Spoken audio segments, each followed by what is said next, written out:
Okay, so I'm down here.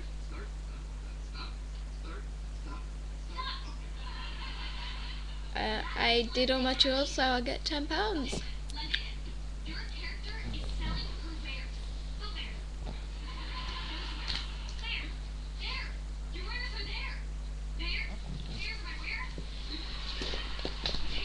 Okay, so I haven't finished this, but I read it up to chapter 12, I think. But it is getting very exciting for the first book of Quarterly Freak, and it is actually a circus of freak people, and I don't know what happens in the vampire's assistant, but according to Mum, he does die. And Tunnels of Blood, I haven't read that yet, and Mum will not tell me what happens. And after that, I'm going to read Court. Court.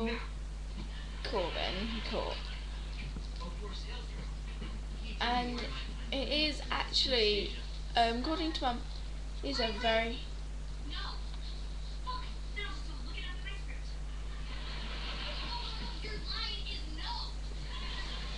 And my mum's read this, and she thinks it's really good, and it's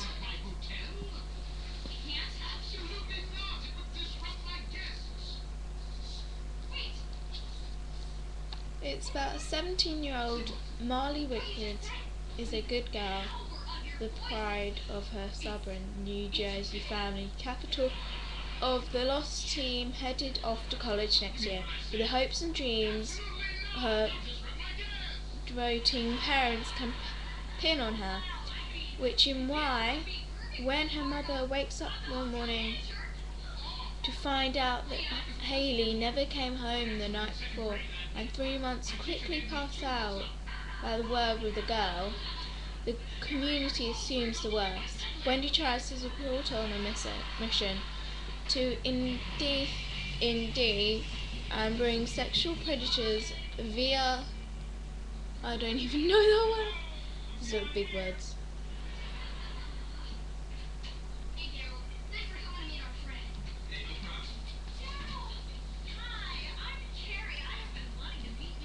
Okay, this is 1, 2, 3, 4, 5, 2, 3, 4, 5, 6, 7, 8, 9, 10, 11, 12, 13, 14, 15, 16. And then is that you got a picture of him, but I haven't actually watched. I haven't read any of his other books, but according to my mum, you need to read this book before any other, because I think this is new to his first book, where he was like early writing and doing really good stuff. But I have to say, I did read some of his other books, and I did that, but I was like 10 or 11 and I just opened it and I read a page. I did actually think it was a very good book, but I wasn't allowed to read anymore because it was very old. But now I'm like 14, and that was 4 years ago, so that'll be good. And by the way, I have put these down.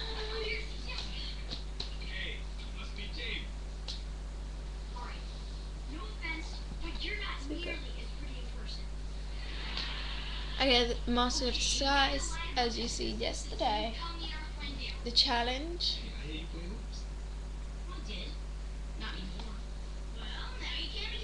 Epic movie. Sorry, I had to do the movie. The date movie. It is. Okay, I've got a little bit there. I'll read it. The story of the hopeless romantic Julia Jones, who has finally met the man of her dreams, the very British Grant fuck your daughter. It's actually so sad. But before they can have their big fat Greece wedding, and I'm sliding down, they plan to meet their parents, hook up with the wedding planner, and control with Grant's friend Andy, especially beautiful woman who wants to put end to her best friend's wedding. And I have to say, this is the part, like yesterday, our part, it does make you sick, where both of the dads are playing basketball, and then he has a shirt, one has his shirt, and then all the hair, and he gets the ball, and the other father said goes to grab it, and the hairy big father goes up, and the other man's got his mouth open and it's all hair, and he's sick of that. I had to skip that part. Epic's movie is very good. It's about 4 orphans, but it's exactly like with which White Witch sort of thing, I don't know. Okay, in the spirit of in the spirit of scary movie and date movie, a parody that spoofs Regin Mary's recent mega blockbusters, the comedy concerns itself about 4 orphans who visits a chocolate factory and transforms into a wonderland of Garnia. It's not Narnia, because that would be illegal. Because we've got some laws saying so you can't actually use Narnia again. After stumbling upon an ancient wardrobe, the battle between pirates, con wizards, and attempt to beat Narnia's deadliest white bitch. It say that. And I want to show you the other person's name because that is actually Funky Daughter. Funky Daughter. And there is a bit in here you have to watch where he goes, how do you spell your name? Fonckyerer. And Julia's dad goes, oh, thank you, daughter. Well, they do get married in the end, and there is a happy ending. But in Epic movie, there is no happy ending, by the way. I just have to warn you. The challenge is just a TV show, just put in. It's like a TV show sort of thing. But I had to say, the first time I watched it, I was actually a little gobsmacked of how boring it was.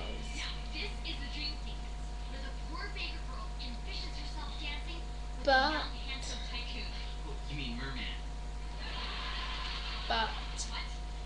I'll read it to you.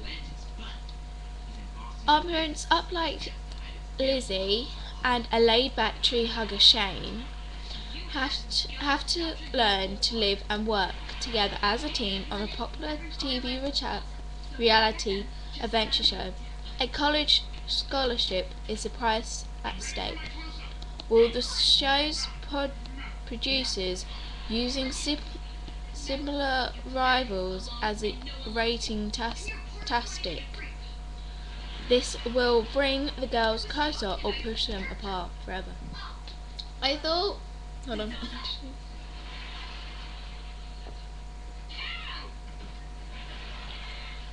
I thought the actual some of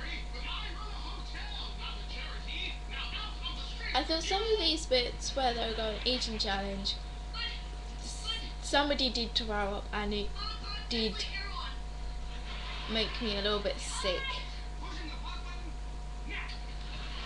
But there's other places, like, I have to say, that picture where you go, oh my god, they actually had to do that. I was gobsmacked of how they could actually do it.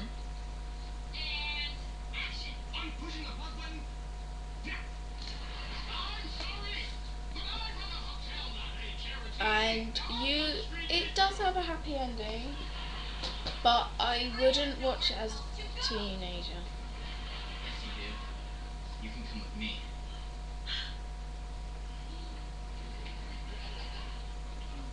Would you like to dance? And muscles, guys, I have to say it.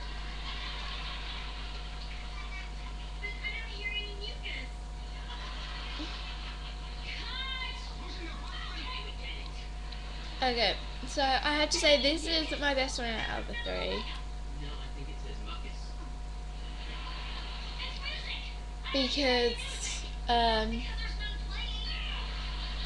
it is funny, it's got comedian in, it's got sadness in, but in most of the bits you've got really good comedy. It's really, really funny, and I have to say it's best one out of... Hold on, I need to show this one off. Hoodwink, it's cartoony, it's great for teenagers who just want to watch comedian, a surprise of you don't know who's going to actually steal the recipes. That's a spoiler, by the way.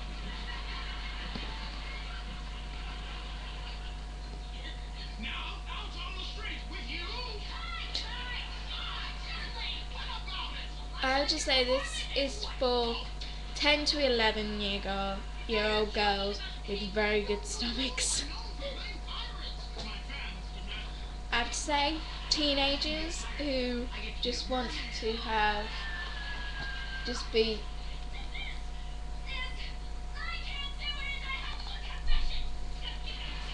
I have to say it was very, very good. I did like it. But I have to say 15 would be the age limit because it was very, very bad. What?